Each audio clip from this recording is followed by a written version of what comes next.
Cuando tratamos de pagar la bondad a Dios, ¿es ofensivo?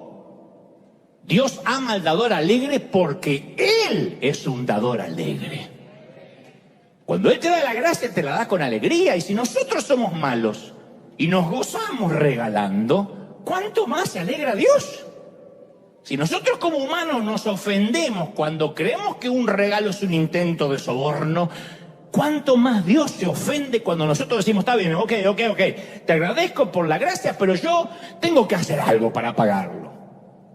Ahí es cuando Dios nos ofrece la gracia, el perdón, y el enemigo nos susurra, no prediques un evangelio tan fácil.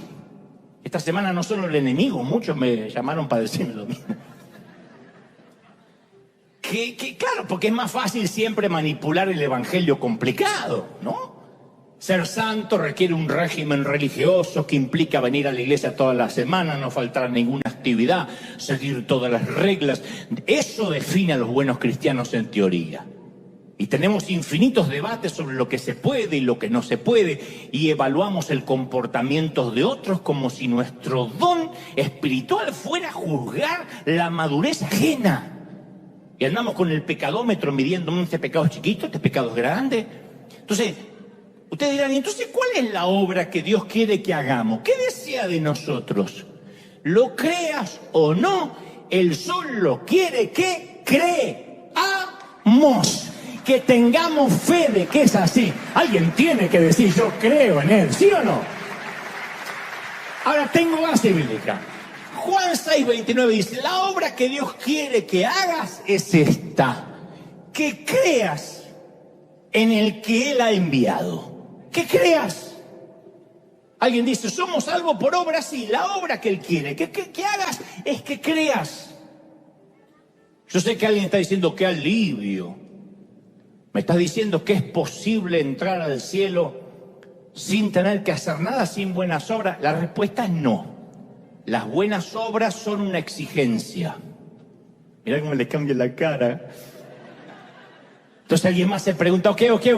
¿Dices que es posible ir al cielo sin tener un buen carácter? No.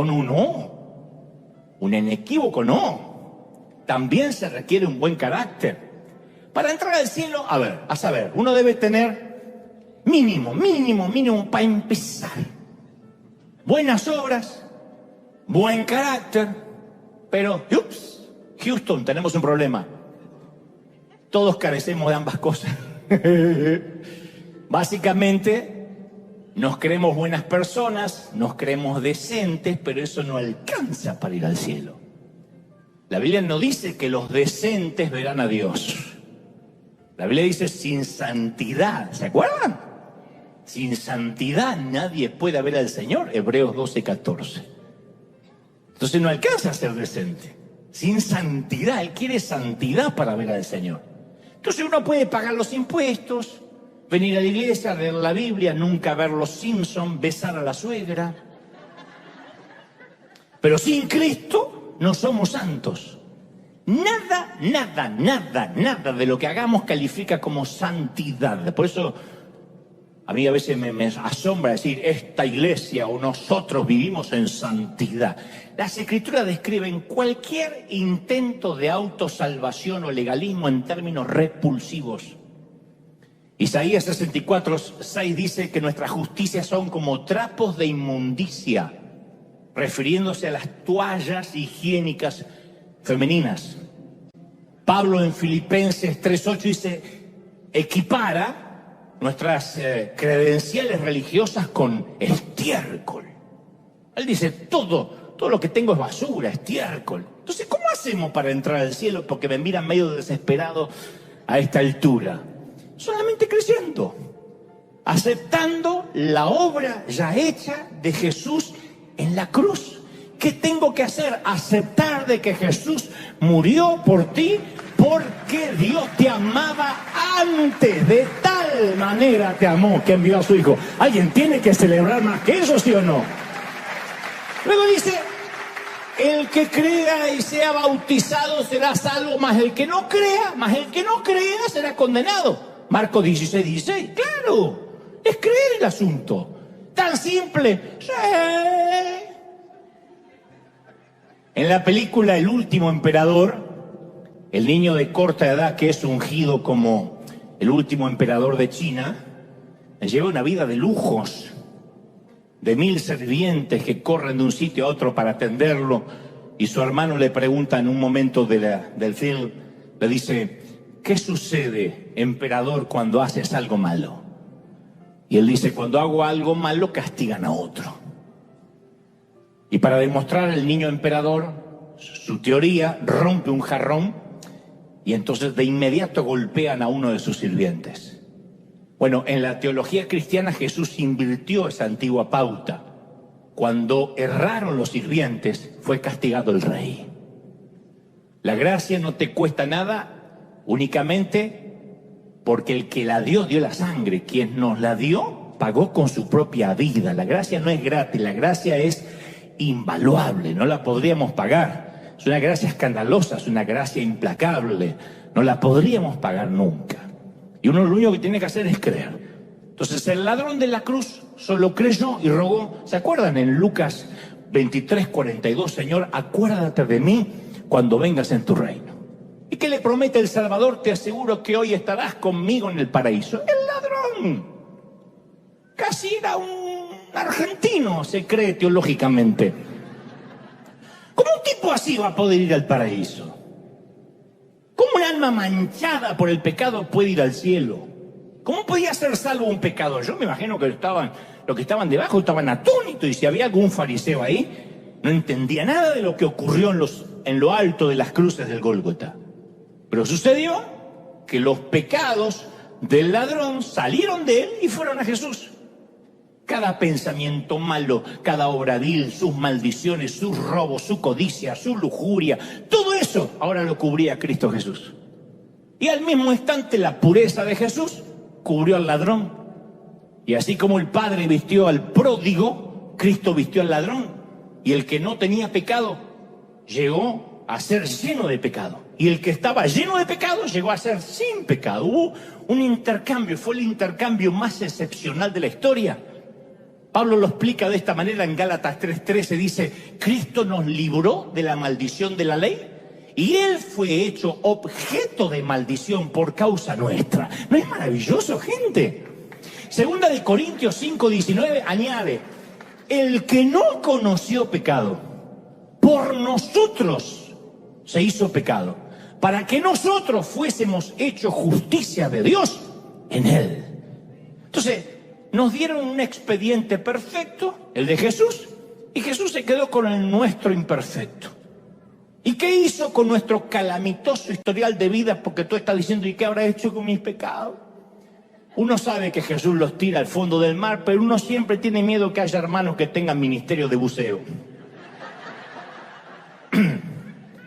¿Qué? Se rió una de las buzas que...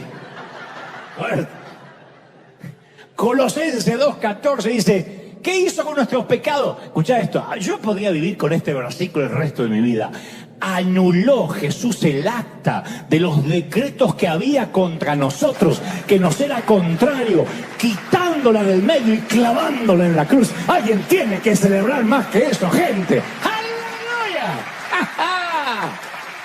Ahora, yo sé que algunos están pensando... Yo sé lo que está pensando, hermano querido. Tengo el... Yo estoy diciendo, yo sé que uno está pensando: está bien, ok, no puedo discutir todo lo que dijiste hasta ahora porque es pura Biblia. Pero la Biblia dice también que tenemos que dar fruto. Esta semana alguien me dijo: ok. Yo nada más creo y soy salvo. ¿Y qué de eso que tengo que dar fruto? Vieron que hay gente que trabaja de inspectores de fruto ajeno. A ver cuántas uvas trajo la hermana. A aquel le faltan higos. Hay gente así. Otra vez la mala interpretación. Jesús, a ver, vamos a ponerlo así. Jesús se define como un buen labrador que corta y poda la vid. Juan 15:1 dice que Jesús dijo: yo soy la vid verdadera, mi Padre el labrador. Todo pámpano que en mí no lleva fruto, entonces Él lo va a quitar. Y todo aquel que lleva fruto lo limpiará para que lleve más fruto. Juan 15:16, luego agrega, os he encargado, no dice os he ordenado, ahora van a ver por qué. Os he encargado que vayáis y deis mucho fruto y que ese fruto permanezca. Pregunto, ¿cuál es el fruto que Dios quiere? No son los frutos, es uno solo. Según Gálatas 5:22 es uno solo que abarca y tiene amor, gozo, paz, ¿se acuerdan? Paciencia, benignidad, bondad, fe, mansedumbre, templanza. Soportar a la suegra podría ser parte del fruto. Entonces, él es el labrador ocupado y activo que limpia el terreno. El que construye el enrejado de las vides, planta las semillas, inspecciona las plantas, arranca la maleza. Él es el buen labrador que cuida a su vida. Y otra vez el dilema, ¿y nosotros qué tenemos que hacer? Bueno, ¿cuál es la respuesta instintiva? Obvio, ya sé qué tengo que hacer. Dar frutos. Si una rama no da frutos, vamos a regresar a la metáfora, porque no podemos decir, el Señor acá hablaba en hipérbole y acá dejaba de hablar en hipérbole. Vamos a manejarnos en la hipérbole o en la metáfora del Señor. Él habló de una vid, el padre es el labrador, eres la vid, nosotros somos los pámpanos que tenemos que dar fruto. ¿Sirve de algo que el labrador le exija a una planta que produzca fruto? ¿Alguno de ustedes alguna vez plantó algo? ¿Alguien plantó algo? Me gustaría que levante la mano alguien que plantó algo. Pero escriban un libro al menos, hagan algo. 4 plantaron algo. Bueno, ¿sirve decirle, crece tomate, tomate en el nombre de Jesús? ¿No qué crees que sirve? En el caso, a ver, que fuese una rama, ¿entendió lo de temprano, lo de hoy? Entendió lo del Ministerio del Buceo, porque viene con un retraso.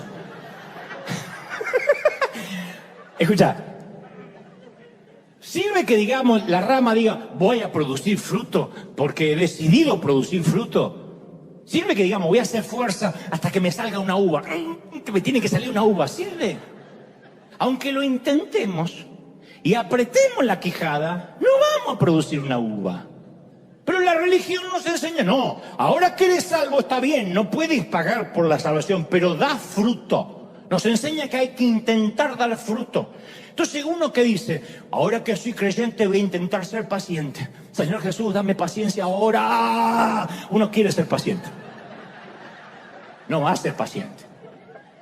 Está bien, ya entendí. Voy a dar fruto, voy a ser un dador alegre.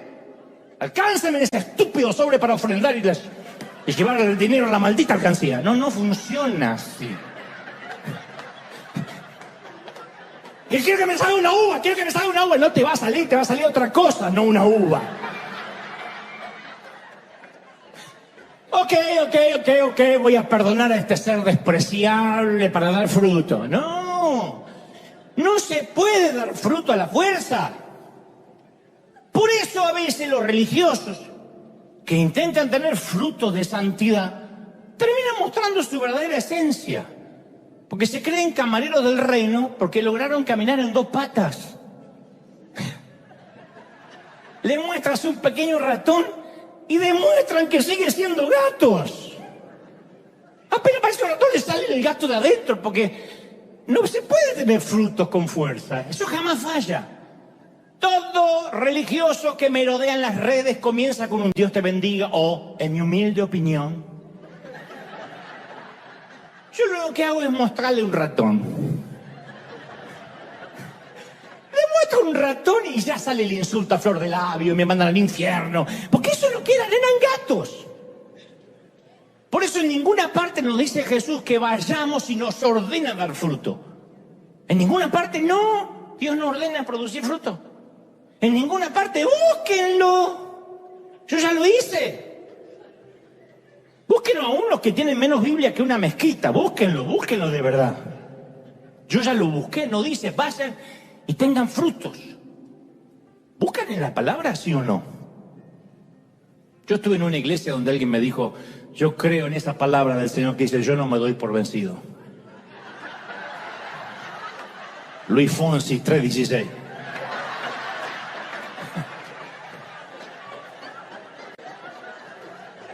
La gente repite, ni sabe lo que está en la Biblia, no sabe ni siquiera lo que no está. Es una falacia decir, Dios nos ordena dar fruto. ¿Cuál es la orden que Él nos da? Vamos a leerlo juntos, Juan 15. Permaneced en mí y yo en ustedes. Como el pámpano no puede dar fruto por sí mismo, por mucho que haga fuerza, si no permanece en la vid, así tampoco vosotros podéis dar fruto si no permanecéis en mí. Yo soy la vid, vosotros los pámpanos. El que permanece en mí lleva fruto. Alguien tiene que decir amén. Separado de mí, ni con doctrina ni con esfuerzo puedes producir una mísera uva. El que en mí no permanece será echado fuera como pámpano y se secará. Y lo recogerán, lo echarán en el fuego, arderá. Si permanecéis en mí, mis palabras permanecen en vosotros. Pedid todo lo que queréis y será hecho. En esto será glorificado mi Padre, en que llevéis mucho fruto y así seréis mis discípulos. ¿No es maravilloso? ¿Qué es lo que nos pide el Señor? Permanece en mí. No es religión, es relación. Yo no estoy en contra del fruto, pero el fruto sale solo. Yo no me levanto a la mañana y digo, hoy creo que seré un hombre paciente. Sí, lo voy a decidir. No es una decisión. El fruto aparece orgánicamente. Uno se pega a Cristo, pasa tiempo en oración, está con Él y ¡pum!, sale la uva. ¡Oh, una uva! ¡Oh!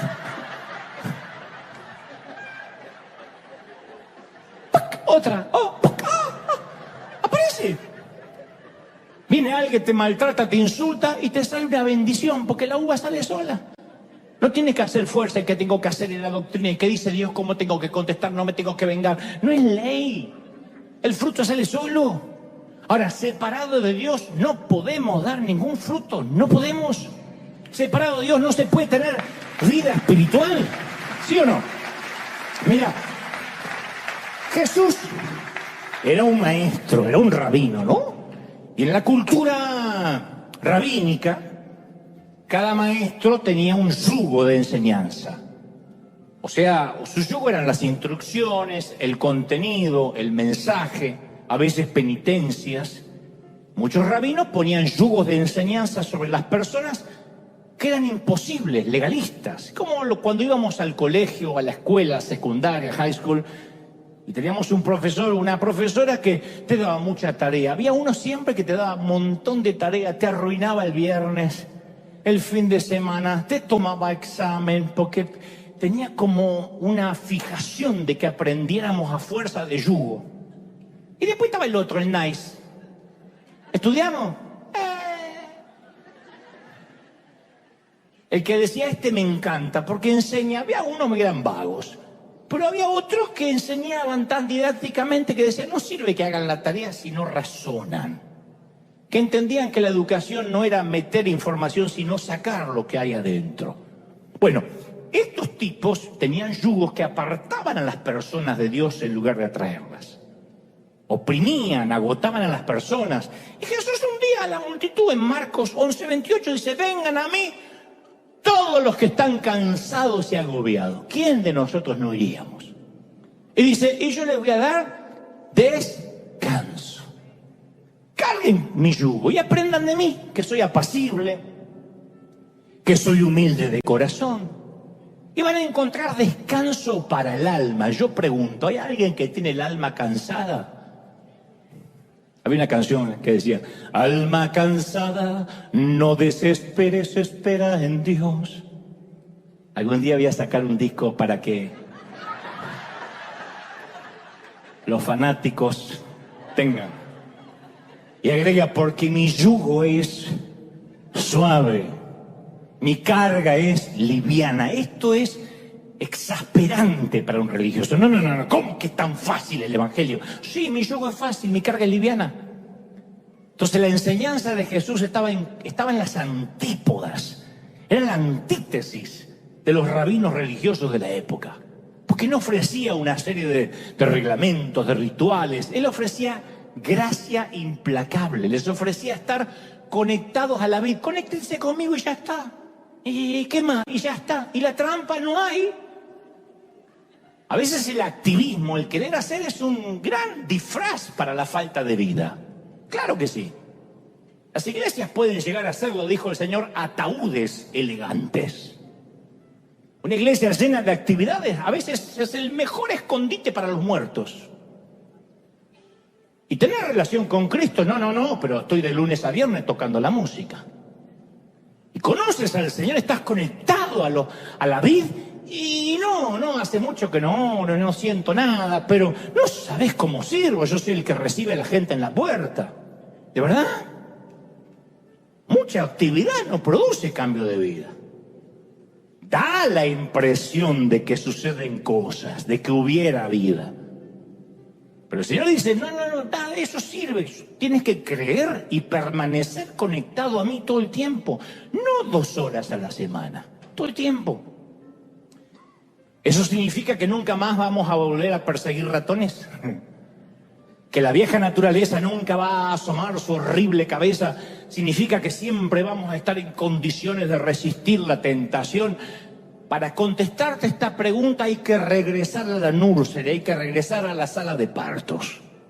Vamos a mirar al bebé recién nacido. ¿Qué hace un bebé recién nacido? Aparte de hacer número 2, número 1... y llorar. ¿Puede caminar? ¿Puede alimentarse solo? ¿Puede cantar? ¿Puede leer? ¿Puede hablar? No, algún día va a poder, ahora no. Demora a crecer. Los padres, porque es chiquitito y no puede hacer nada, están avergonzados del bebé. La mamá está desconcertada porque el bebé no puede leer, porque no puede caminar, porque el recién nacido no puede pronunciar un discurso. Por supuesto que no. Los padres no se avergüenzan, sienten orgullo, saben que el crecimiento va a venir con el tiempo. Y Dios sabe exactamente lo mismo. Cuando creemos y somos salvos, el crecimiento viene con el tiempo. Segunda de Pedro 3:9 afirma, no es que el Señor se retrase en cumplir su promesa como algunos suponen. Lo que hace es tener paciencia con vosotros, pues no quiere que nadie muera, sino que todos se conviertan a Dios. Tiene una paciencia. Podemos cambiar de traje, usar corbata, alargarnos la falda. Bueno, alargarse, yo no me voy a alargar la falda porque sería preocupante. Podemos cambiar nuestros hábitos. Podemos usar un vocabulario cristiano, incrementar nuestro nivel de lectura e incluso cambiar nuestras actitudes. Pero según la Biblia hay una cosa que no podemos cambiar, nuestro estado pecaminoso. Ahora, la sociedad siempre está de acuerdo con el primer hijo del rey.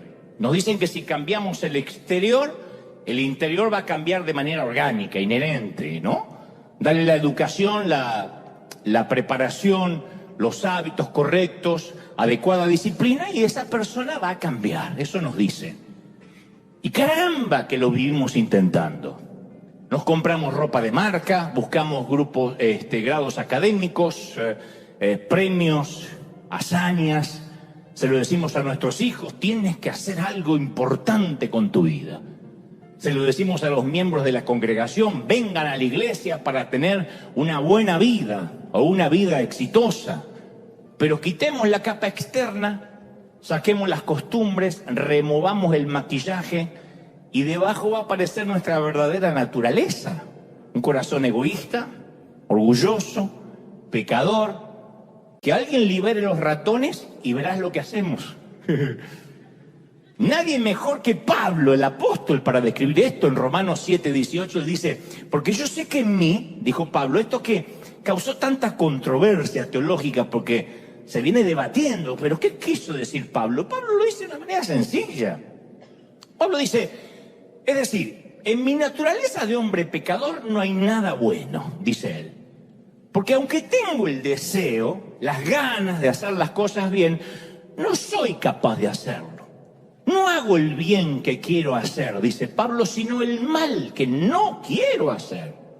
Ahora bien, si hago lo que yo no quiero hacer, ya no soy yo quien lo hace, sino el pecado que está en mí. El pecado que está dentro mío. Me doy cuenta, esta es una de las confesiones más brutalmente honestas que aparecen en las Escrituras. El apóstol dice, me doy cuenta que, aun queriendo hacer el bien, solo encuentro el mal a mi alcance. En mi interior me agrada hacer la voluntad de Dios, pero dentro mío es como que hay otra ley que se opone hasta a mi capacidad de razonar.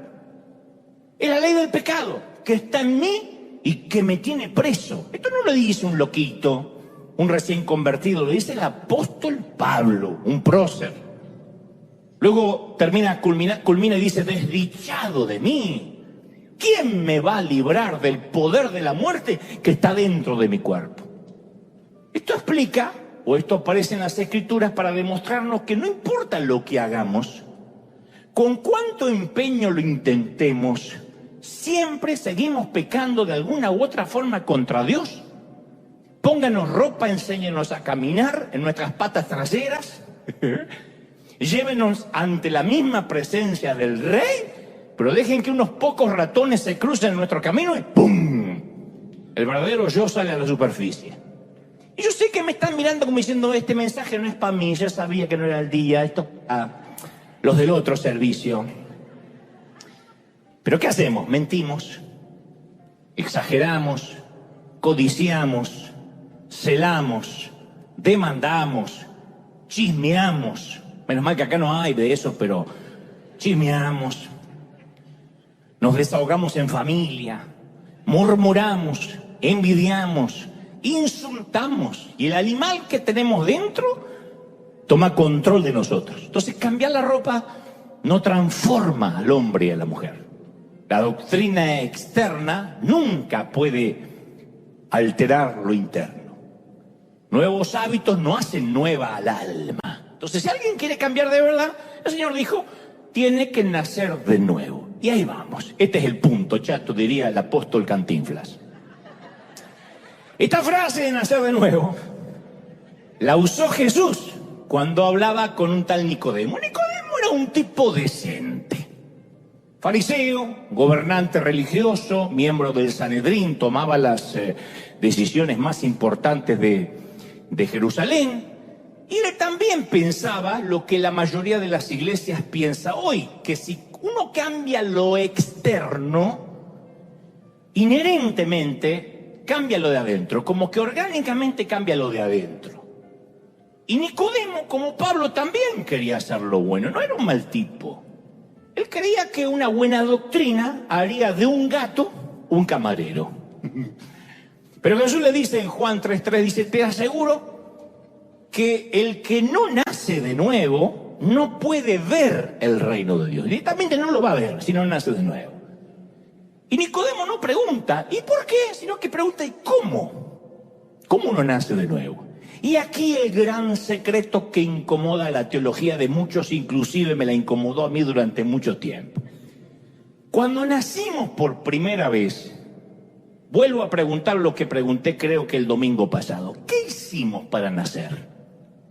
¿Cuán activo estuvimos en el proceso? Obviamente no tenemos recuerdos, pero ¿alguno de nosotros su mamá le contó que empujó para salir? Que alguno de ustedes dijo, bueno, me parece que ya tendría que ir saliendo, permiso, y se fue abriendo paso. ¿Alguno recuerda pedirle al médico que midiera las contracciones y nos informara dentro de la placenta cómo iba el avance dentro del vientre? Ninguno, estuvimos pasivos, como dije, aprovechamos el viaje. Nos empujaron, no nacimos por lo que hicimos. Alguien afuera hizo todo el trabajo, ¿sí o no? Alguien fuera de nosotros sintió todo el dolor. Nuestra mamá fue quien empujó, quien luchó, y nuestro nacimiento se debió al esfuerzo de otra persona. Lo mismo en cuanto a nuestro nacimiento espiritual. Nacemos a través del dolor de Cristo. No es por nuestro esfuerzo. Voy a nacer de nuevo. No funciona así. Eso es para otra cosa, no para nacer de nuevo. Nacemos por el esfuerzo del Señor, ¿no? No es por nuestra sangre, sino por la suya que fue derramada, es que nosotros nacemos. Hasta ahí se entiende. Entonces, Él fue quien hizo todo nuevo la primera vez que nacimos. Porque la primera vez que nacimos teníamos todo nuevo. Manos a estrenar, ojos a estrenar, todo, miembros a estrenar. Ahora, la segunda vez que nacemos, que aceptamos a Cristo en el corazón, Él lo hace nuevo todo otra vez. Entonces, 2 Corintios 5, 17 afirma, por lo tanto, el que está unido a Cristo es una nueva persona. ¡Qué lindo! No hace falta lifting, no hace falta estirarse, no hace falta botox. Yo sé que acá nadie usa, son todos naturales, pero no hace falta. No hace falta decir, estoy alegre en el Señor. Los médicos te dicen, hacete un refresh, no le creas, eso es el shocker, eso es el guasón, es una cosa espantosa, no es un refresh. Me dijo el médico que tengo cara recién fresquita levantada de dormir. No hace falta. Él dice que Él hace todo nuevo y luego agrega, las cosas viejas pasaron y lo que ahora hay es nuevo. Nuevos ojos que ahora ven por fe, nuevamente, una nueva mente para que podamos tener la mente de Cristo. Nos da nuevas fuerzas, uno tiene nuevas energías cuando acepta al Señor para que no nos cansemos. Nueva visión para que no nos desanimemos. Nos da una nueva voz para alabar, nuevas manos para servir y fundamentalmente un nuevo corazón, un corazón que Cristo ya limpió. Entonces el primer nacimiento, convengamos, esto parece infantil, pero déjenme poner la base para lo que te voy a decir. El primer nacimiento fue para la vida terrenal, el segundo para la vida eterna. ¿Estamos de acuerdo, sí o no? La primera vez recibimos un corazón físico, la segunda vez recibimos un corazón espiritual. El primer nacimiento nos capacitó para tener vida sobre el planeta Tierra. El segundo nacimiento nos capacitó para tener vida eterna.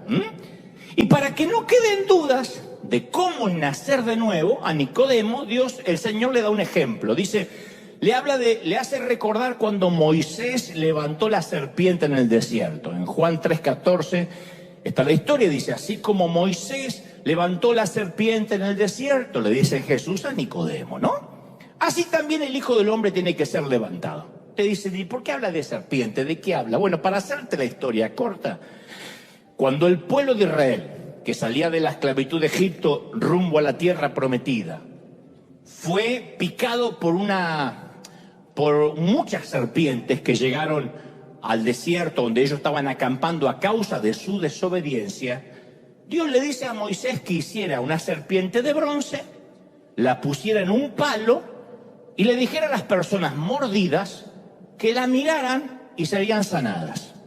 Así como la serpiente fue levantada, le dice el Señor a Nicodemo, Cristo también fue levantado. Así como la serpiente fue clavada en un palo, Cristo clavó el poder de la serpiente en una cruz. El pueblo envenenado no se le dijo que buscara alguna medicina, que se succionara el veneno para extraerlo, no se les dijo que hicieran buenas obras, tampoco que le oraran a la serpiente, que Moisés intercediera, solo que levantaran la mirada y la vieran y fueran sanados, punto. Y así como el pueblo fue salvado, sanado, cuando miró la serpiente, nosotros somos salvados y sanados cuando miramos la cruz. ¿Hasta ahí estamos bien? Levantamos la mirada y ya está. Para muchos esto es demasiado bueno para ser verdad.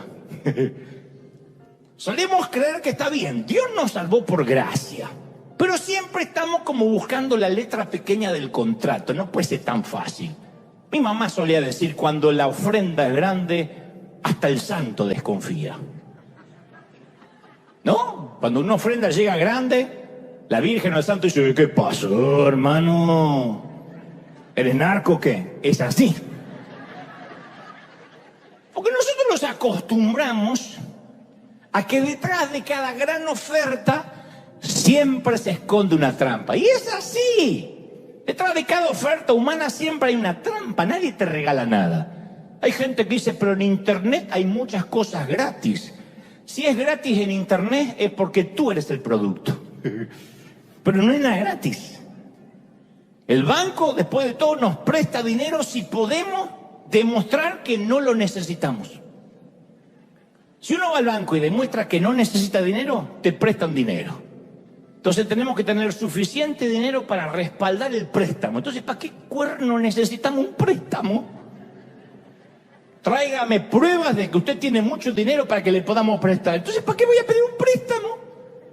Vengo acá porque estoy muerto de hambre, no porque soy Elon Musk. La compañía de seguros nos asegura el auto. Esto a mí me sorprendió. Me cuesta encontrar compañías de seguro para mí, que soy un gran y excelente conductor. Me dicen, no, es que no lo queremos asegurar, Gaby, porque solo aseguramos conductores confiables que en realidad no necesitan un seguro. Digo, ¿cómo que no? Yo soy el que pone el pan en la mesa en los agentes de seguro. Y me dicen, no, usted tiene que demostrar que nunca ha chocado, que es un conductor confiable, entonces lo vamos a asegurar. ¿Y para qué cuerno quiero el seguro? Yo quiero un seguro para chocar.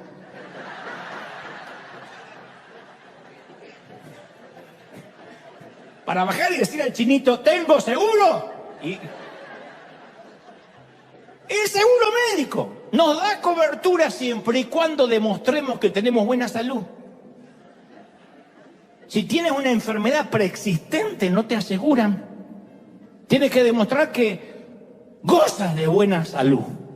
Pero si estás enfermo y buscas un seguro médico, no. Tienes que pagar un seguro para no usarlo. De la misma forma desconfiamos de Dios. Y entonces cuando desconfiamos de Dios, le robamos a Dios. Te voy a explicar cómo le robamos. Esto no tiene que ver con el diezmo ni con la ofrenda. Le robamos de otra manera. Imagina que me das un regalo, un perfume. Como yo soy sencillo, me puede dar cualquiera. Perdón. Armani puede ser también. Me das un perfume. Yo veo tu perfume y saco mi billetera. Te digo, ¿cuánto te debo? Me dice, no, es un regalo. No, Dante, no me debes nada. Entiendo, lo que quieres es un cheque. Lo que quieres es un cheque, está bien. ¿No quieres efectivo? Entonces te hago un cheque. Y tú me dices, no quiero un cheque. Solo quiero que aceptes el regalo. Entonces yo te miro y te digo, entiendo dónde vas. Quieres extorsionarme. Me está dando un perfume para que luego esté obligado a hacer algo por ti. Y ya te empiezas a molestar. A esta altura cualquiera se molesta y me dice, mira, es un regalo. No puedes pagar por un regalo, yo solo te quiero honrar. Y yo te vuelvo a mirar y digo, yo sé, está bien, pero creo que lo que estás buscando es que te compre otro perfume en retribución por tu regalo, ¿verdad? A estas alturas ya te estoy ofendiendo. Te estoy insultando la inteligencia mínimamente. Porque al tratar de comprarte el regalo, estoy menospreciando tu gesto. Y te quité las ganas de regalarme algo. Te robé el gozo de dar, te lo robé. Hay un querido autor que escribió una magnífica historia que se llamó Una prosa única, si tan solo supieras. Yo la adoro, la amo. Él cuenta que una vez un colibrí se metió dentro de su garage y no hallaba cómo salir. Él tenía un estudio ahí en el garage y el colibrí estaba adentro, revoloteaba y él le abre la puerta para que saliera, pero el colibrí no la vio. El colibrí insistía en dar su cabecita contra una ventana cerrada. ¡Pum, pum, pum! Allá arriba. Estaba decidido a salir, pero su determinación no iba a poder romper el vidrio nunca. Entonces el hombre abre la ventana esperando que volara afuera, pero no lo hace. Entonces toma un palo de escoba al caballero y lo empuja suavemente hacia la ventana, pero el colibrí se asustó más y vuela en la dirección equivocada y en lugar de volar hacia la ventana revolotea hacia atrás y choca con la pared de ladrillos y cae medio tontado. Ahora sí estaba atrapado, indefenso. Entonces el hombre toma el pajarito, medio desmayado, semidesmayado, suavemente y lo deposita en la ventana. Y entonces el colibrí reacciona y se lanza a la libertad. Cuando el colibrí volvió al nido, tenía una historia para contar. Le dice, gorda, No me cancele, no estoy discriminando. Así le decía el colibrí a la mujer. ¿No sabes lo que me pasó? ¿Qué te pasó, viejo? Un día espantoso. Resulta que caigo en un inmenso cuarto con salida falsa. ¿Sabes qué es? ¿Cómo salida falsa? Se veía el cielo, pero había una pared invisible que me tiraba para atrás. ¿No será un vidrio, viejo? No sé, pero me tiraba. Y luego hay un ogro, un espantoso ogro, que toma un palo y estoy seguro que quería comerme vivo. Y cuando quiso aplastarme, volé hacia atrás. Decía que tengo unas reacciones, gorda. Y el muy desgraciado me había tendido una trampa, levantó como una pared atrás. Y lo siguiente que recuerdo que estaba en el piso, desmayado. Y pensé que había llegado ya al cielo de los colibríes, que estaba muerto. Pero el monstruo me agarra, seguro para comerme. Y el muy tonto pensó que yo estaba muerto. Y me puso junto a la ventana, seguro para preparar una salsa para ponerme arriba. Y como yo soy un tipo listo, ay, sí, por eso me enamoré de ti. Bueno, me escapé volando, ¿verdad? Me escapé. Y acá estoy, me escapé volando, tomé fuerza y me escapé. Todavía me deben estar buscando. El hombre quería mostrarle la salida de la libertad y el pajarito pensó que el hombre había sido cruel.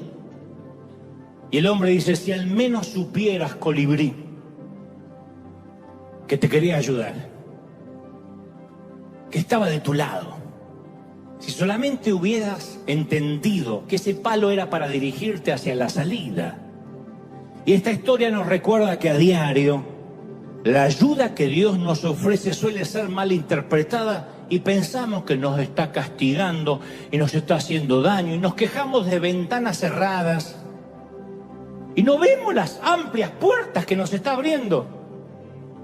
Nos llenamos de pánico porque Él quiere acercarse.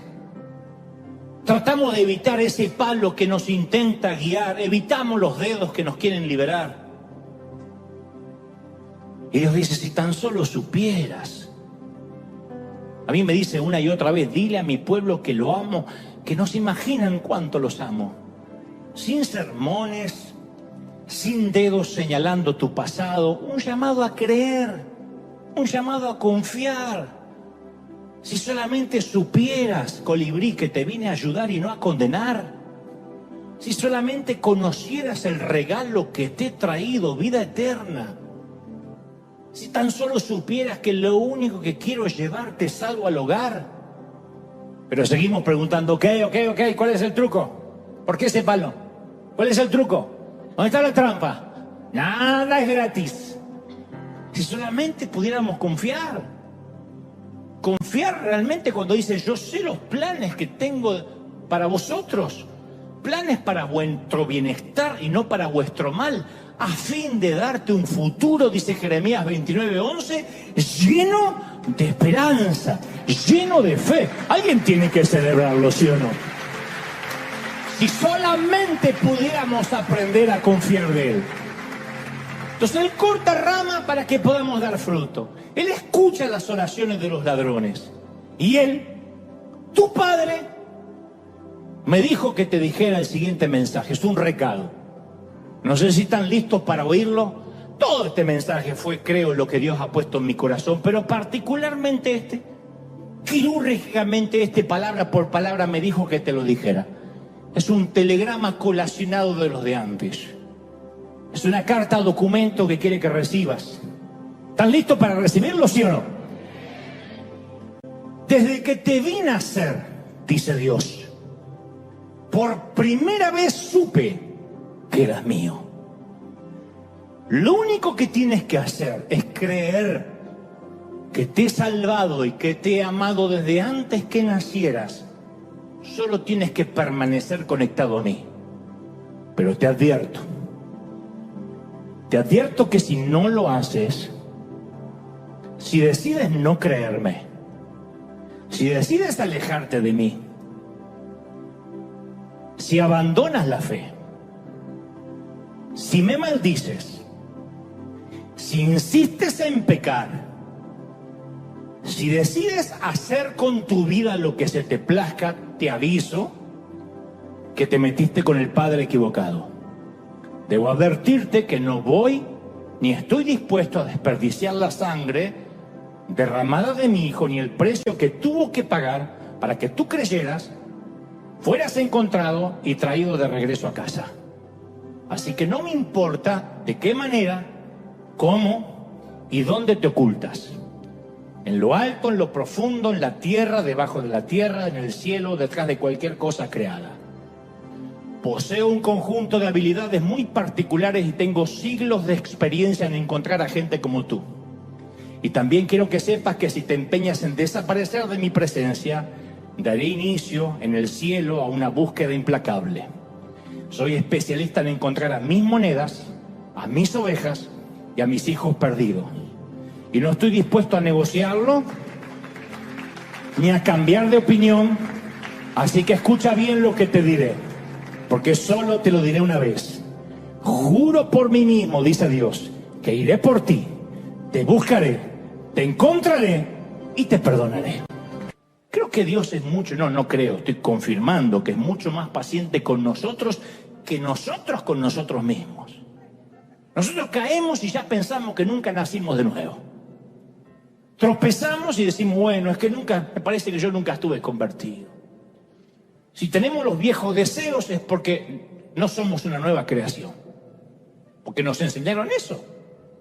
Fulanito cayó en pecado porque en realidad nunca se convirtió. A mí me decían eso. ¿Y por qué Menganito se vio en semejante escandalete y pasó esto? Y le digo, bueno, dice, porque nunca era convertido, fue un convencido, decía. O pecó porque en realidad nunca se bautizó. ¿Cómo que no? Si yo estuve. No, se bañó. Pero como decía Juan Carlos Ortiz, fundador de esta congregación allá en el año 90, si aún fuera así, grábate esto. Juan Carlos decía, nadie cae de la gracia, todos caemos en la gracia, en una red que nos sostiene, que nos soporta. Alguien tiene que decir amén, ¿sí o no? Es una red. Fulanito cayó, menos mal que está la red de la gracia. La red nos sostiene, no caemos de la gracia, no nos caemos de la red. Nos caemos, en todo caso, de querer hacer un equilibrio de obras, y cuando uno cae, la gracia nos sostiene. Que no es licencia para pecar esto.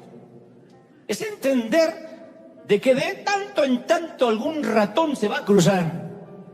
Y vamos a pensar, ¿será que yo no tengo al Espíritu Santo? ¿Será que estoy luchando con estos deseos? ¿Será que lo quiero ahorcar a fulanito y porque tengo un demonio adentro? No. Significa de que estamos creciendo conforme a la estatura de la plenitud de Cristo todos los días. ¿Y quién puede decir, voy a crecer? ¿Quién? ¿Cómo crecen los adolescentes? Los adolescentes es asombroso. Se acuestan una noche, son chiquitos, se levantan al día siguiente, se acuestan con el piecito así, a la mañana es pie grande, es una cosa así. Los zapatitos eran así ayer, hoy son 2 canoas. ¿O no? Con unos pelos en las patas así que jamás en la vida vimos. Hay padres pelones que dicen, ¿dónde está tanto pelo? ¿Por qué tiene tanto pelo? Crece de golpe. Ahora no fue porque digan, mañana a la mañana voy a crecer. Crece. Filipenses 1:6 dice, Dios que comenzó a hacer en ustedes, en vosotros, la buena obra, la irá llevando a buen fin mientras llegue el día en que Cristo regrese. Él no se dio por vencido contigo y todos los días nos va a hacer crecer un poquito, ¿sí o no? Entonces, a ver, en muchos sentidos el segundo nacimiento es como el primero. Porque en nuestro nuevo nacimiento Dios provee todo lo que necesitamos. Alguien fuera de nosotros sintió el dolor. Alguien fuera de nosotros hace el trabajo. Y así como los papás son pacientes con un recién nacido, Dios es paciente con nosotros. Pero hay una diferencia. La primera vez no tuvimos que decidir si nacíamos o no. Nadie pidió nacer. Frase que yo le solía decir a mi mamá cuando se enojaba. Decía, yo no pedí nacer. ¿Para qué te tuvimos? Yo no pedí nacer. O yo te mandé un memorándum que quería nacer. Pero esta segunda vez sí tenemos que decidir hacerlo. El poder de Dios, el esfuerzo lo hace Dios, el dolor lo experimenta Dios, pero la elección es nuestra. ¿Y cuál es la elección? Si creemos o no. Estos días me estuve platicando con mucha gente que en teoría llamaríamos gente inconversa, gente inocua, gente, no sé, apartada, y me decían, ¿y qué es lo que tengo que hacer para pertenecer a esto? Y yo era creer. Ah, pero yo ya creo, listo, bienvenido. Los demás son trámites menores. Cuando hay un bautismo te metemos dentro. Cuando haya una Santa Cena te compartimos. Pero todo eso tiene que ver, digo, con sacramentos. Y si no hay tiempo para eso, no te preocupes. De verdad, no piden nada, nada. Solo tienes que creer que Él te amó desde siempre, que Él murió por tu vida. Lloraba el caballero que nunca había creído en nada. Todo lo que sea más allá de creer y permanecer en la vida es un torpe intento de querer pagarle a Dios su gracia. No importa cuánto cuidemos las doctrinas, Dios nos conoce. Y Dios sabe que vemos un par de ratones y sale a luz nuestra verdadera esencia. Hay una vieja historia de cuando el emperador Federico el Grande visitó una prisión de Prusia, que es un estado que existía anteriormente en Europa, en el Báltico, y habló con todos los prisioneros, Federico el Grande, y cada uno afirmó ser inocente, a ver si el rey los liberaba. ¿Y usted por qué está acá? No, una simple víctima del sistema, decía uno. ¿Y usted por qué está acá? Me juzgaron inocente. Todos inocentes, todos. Y había un preso sentado allí en el rincón que no dijo una sola palabra. Y el gobernante le preguntó, ¿y usted a quién culpa de su sentencia? La respuesta fue, Su Majestad, yo soy culpable y merezco con creces mi castigo. Y sorprendido el emperador y el rey llamó a la guardia y ordenó, saquen a este hombre de aquí, libérenlo, antes que corrompa a todos estos inocentes que están aquí dentro.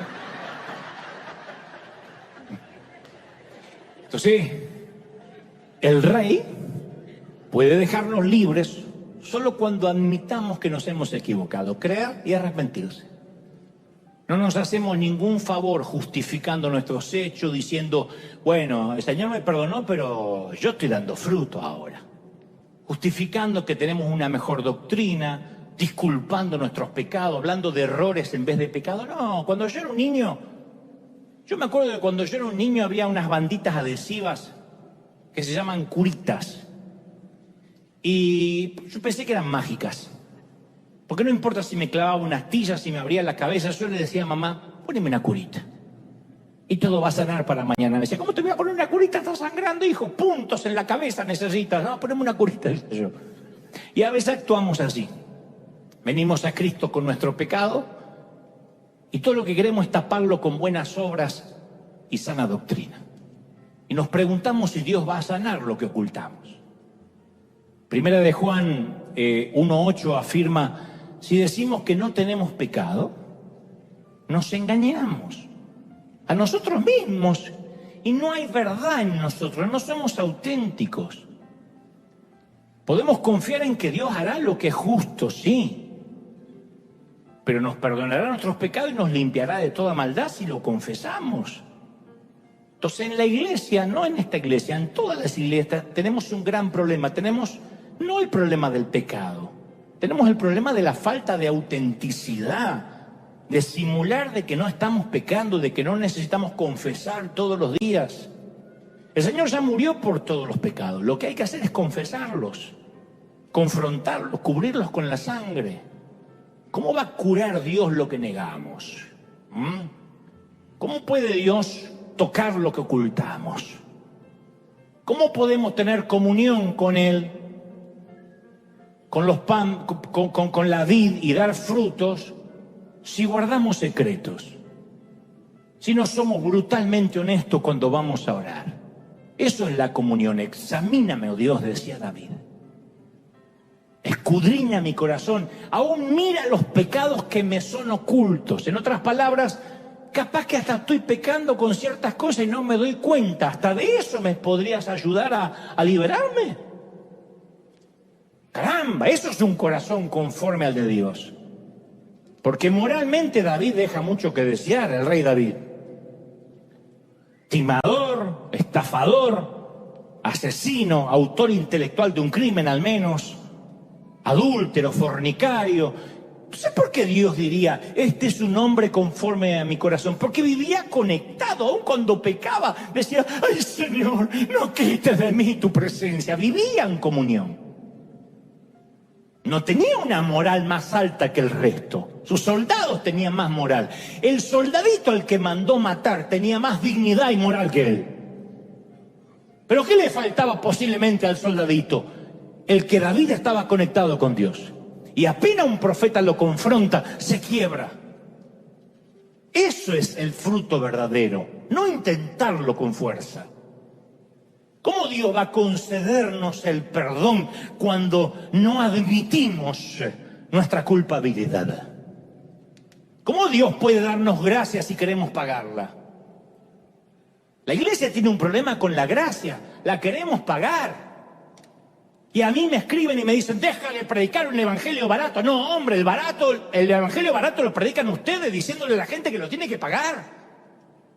Cuando yo lo recibo de gracia, me conecto con Él, empiezo a vivir en santidad de manera orgánica, no con esfuerzo. ¿Me explico, sí o no? ¿Qué hay que hacer? Creer y arrepentirnos, no agregarle más. Creer y arrepentirse. Dios ya pagó por todos los pecados. Digan conmigo todo. A mí no me gusta hacer repetir, pero está maravilloso el todos. ¿Qué hay que hacer? Confesarlos. Señor, sí, soy un adúltero. Sí, Señor, soy un lujurioso. Soy una chismosa.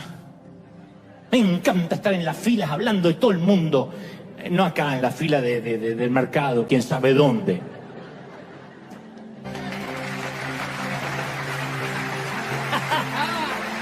Alguien tiene que celebrar a Dios más que eso.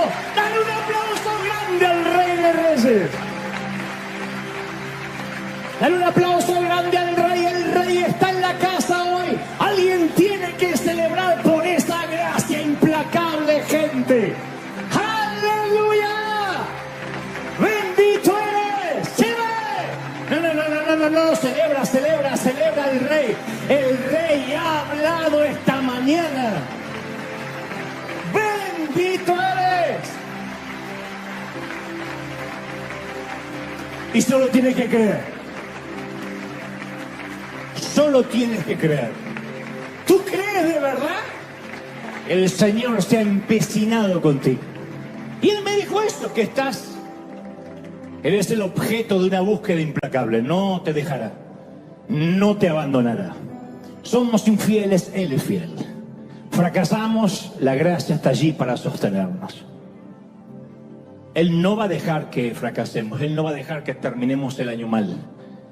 Él se ha empecinado a tenerte en su mano. Y Él me ha dicho que te diga una y otra vez, que te recuerde: nadie arrebata a los que están en mi mano. Nadie arrebata a los que son míos.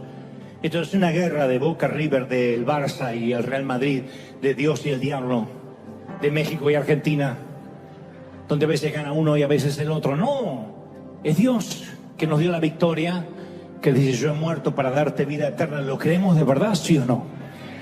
Así que levanta las manos al cielo y di conmigo: Señor, yo creo. Aún los que están hace tiempo en el camino, en este peregrinar cristiano, diga: Señor, yo creo. ¿Cómo no creer? ¡Uy! Impresionante, yo creo, Dios. Todos. Yo creo, Señor, yo creo. Yo creo, Señor. Aleluya. Recibe este regalo. Recíbelo, mi hijo. Recíbelo, hija. Pueden sentirlo en casa. Los que están en cualquier parte del mundo conectados, el Señor me dice que te diga cómo te ama, cómo te amo. ¿Cómo me voy a olvidar de ti si en mis manos te tengo esculpido? Todos orando, levanten las manos, beban. Reciban.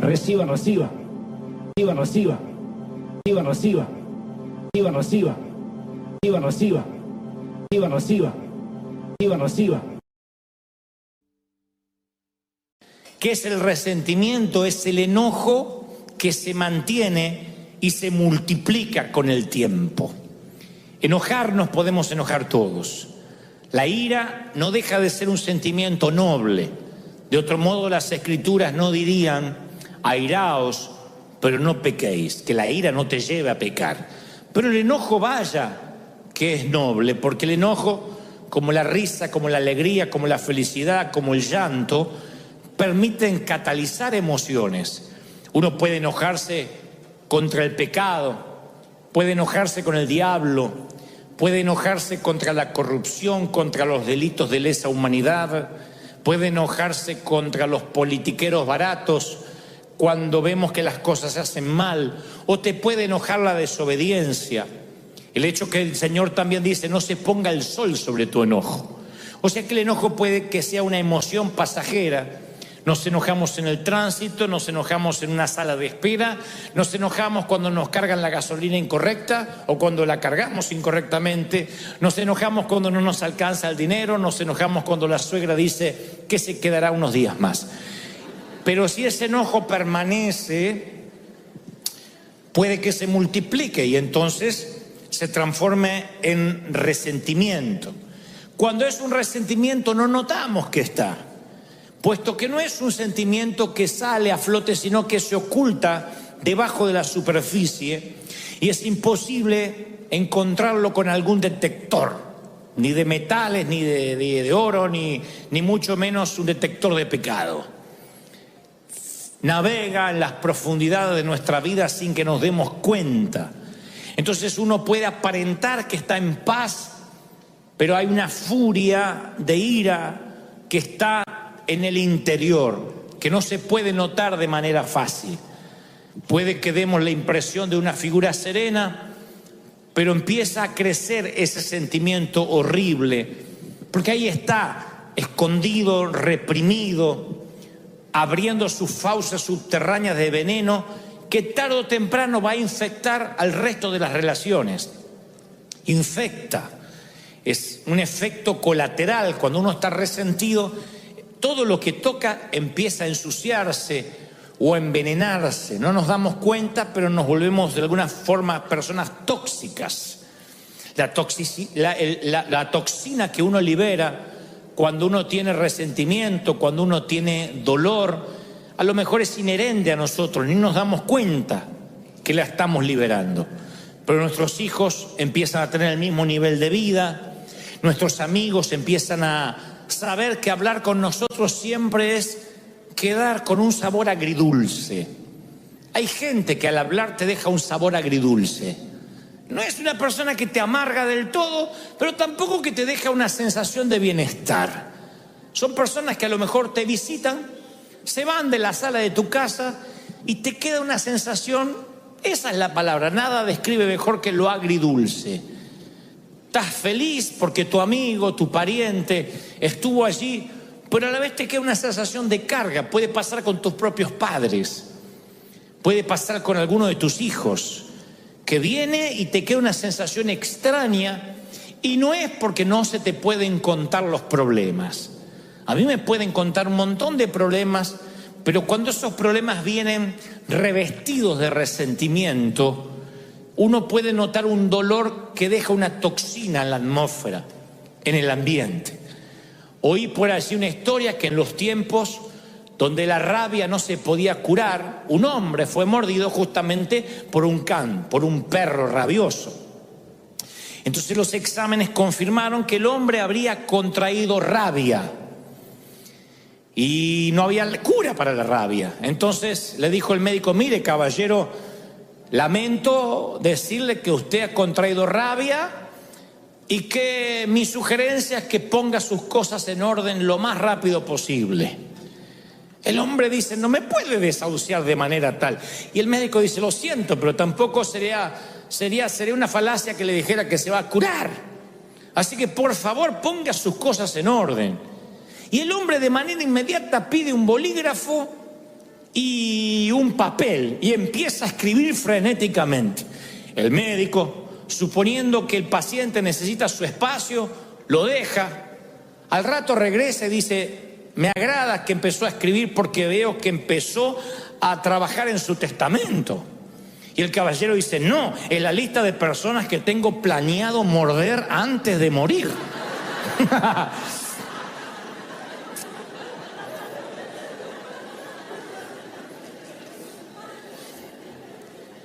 Entonces los resentidos son aquellos que fueron mordidos alguna vez y canalizan su energía mordiendo a otros.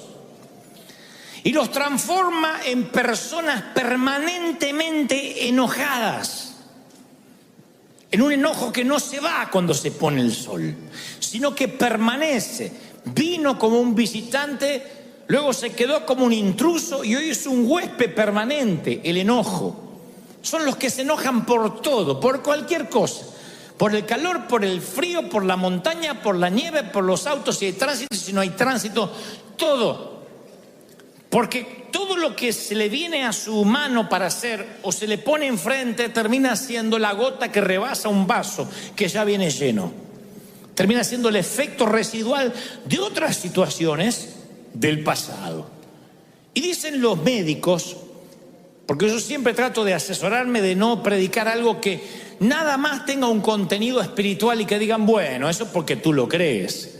Si bien vivimos por fe y esto se trata de un mensaje espiritual, a mí me gusta cuando además lo espiritual está respaldado por los científicos, porque por un lado o por el otro tienes que terminar creyéndolo.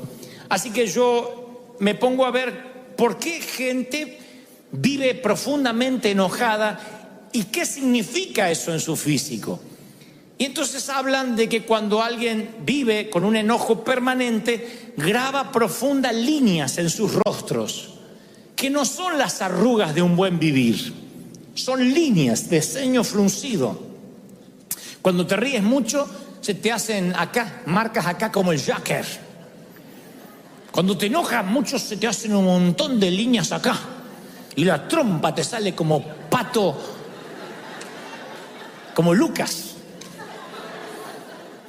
Cuando te enojas. Y entonces dicen las personas que estudian estos comportamientos, el resentimiento hace que los rasgos se endurezcan. ¿Saben lo que son rasgos duros? Endurecer los rasgos no es necesariamente lo que ocurre con el correr del tiempo. Eventualmente todos envejecemos. El tema es cómo uno envejece.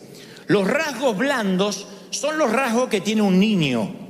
Cuando uno conserva los rasgos blandos, aunque tenga 50, 60, 80 años, tiene una cara de paz, una cara angelada, una cara donde el resentimiento no hizo un habitáculo. Cuando los rasgos se endurecen, son esas personas que aunque tengan 25 años, tú no sabes por qué. Sí tiene 25, pero aparenta tener 50. Porque sus rasgos se endurecieron, su ceño se frunció. Y eso tiene que ver con la manera en que el cuerpo cataliza el resentimiento, la falta de perdón. Por otra parte, dicen los médicos que la falta de perdón o el resentimiento encorva los hombros, encorva la postura corporal cambia porque uno lleva un peso espiritual. Ellos le dicen un peso anímico, pero es un peso espiritual. De manera que uno se encorva, en vez de estar paradito derecho, uno tiende a encorvarse. Van a ver que la gente resentida cada vez se hace más chiquita.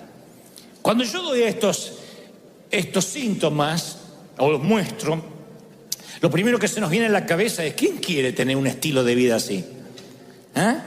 ¿Quién quiere vivir encorvado, con los rasgos duros, con el ceño fruncido? Nadie. ¿Quién elegiría vivir ese estilo de vida? Nadie. Sin embargo, el resentimiento entra a veces sin nuestro consentimiento y después nos acostumbramos a vivir con él.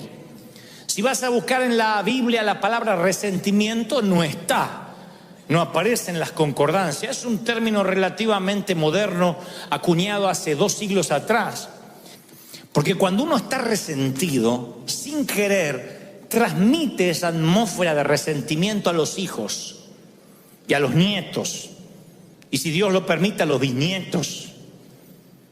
Los hijos son los mudos testigos que nos ven cómo hablamos con resentimiento, ya no solo de hombres de Dios, cómo hablamos de resentimiento de nuestros padres, de cómo me criaron, la forma que ya no lo contamos como una experiencia didáctica, sino con dolor.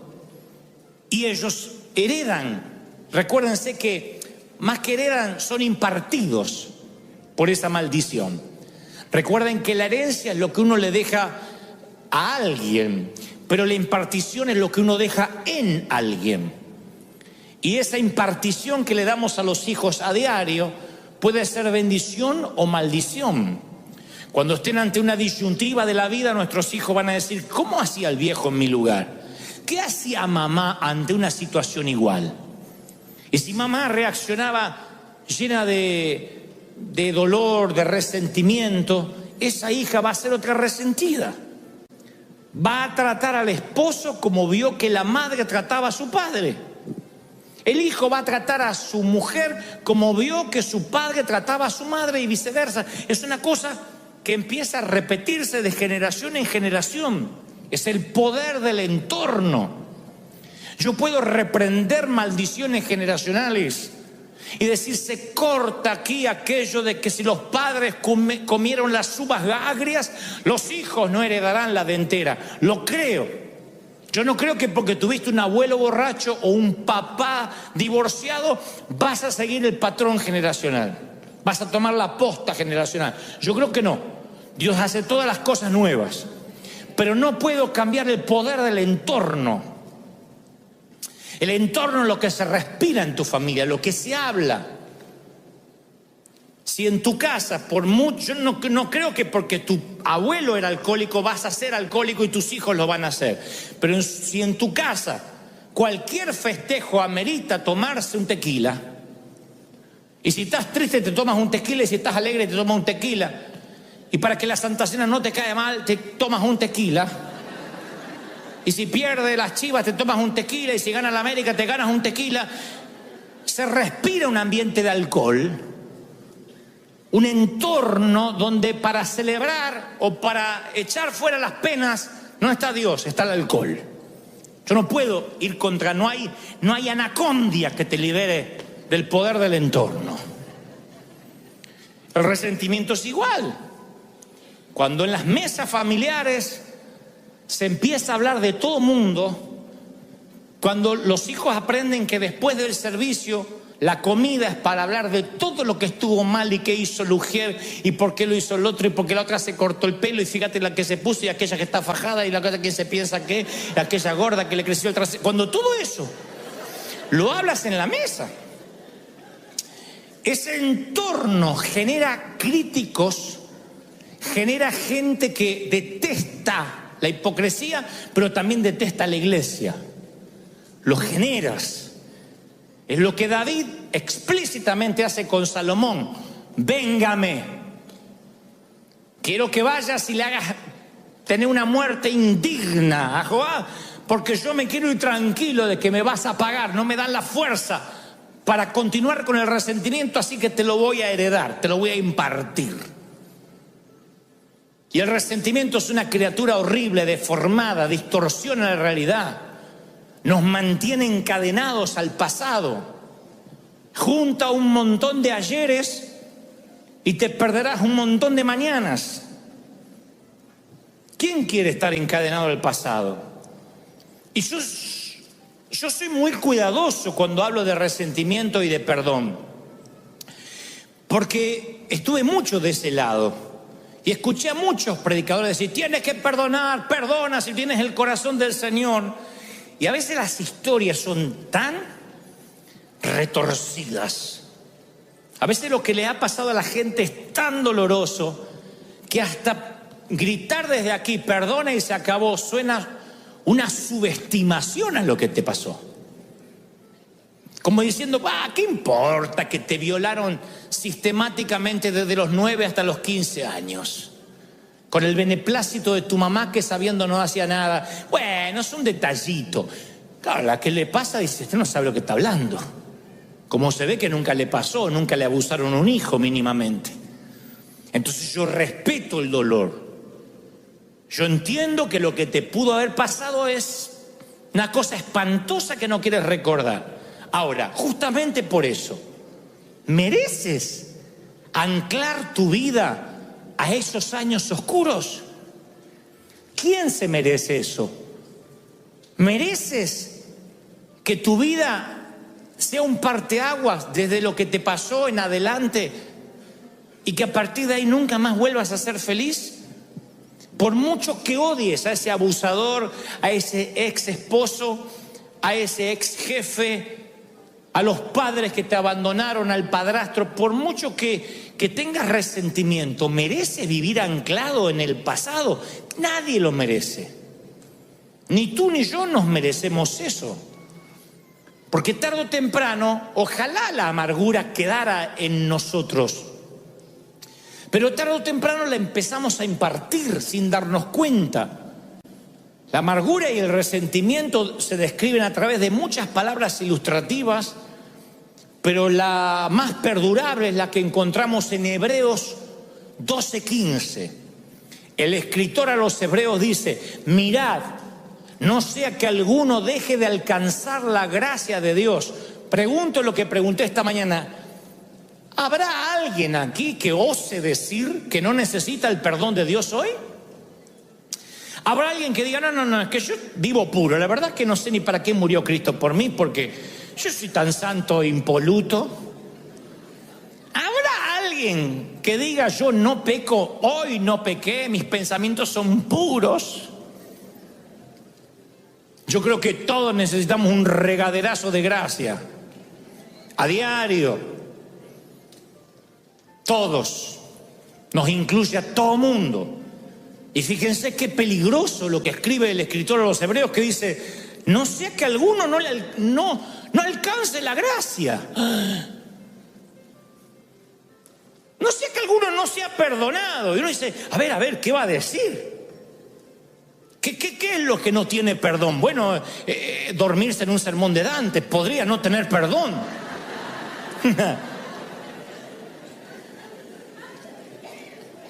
No, dice que brotando alguna raíz de amargura los estorbe y sean muchos contaminados.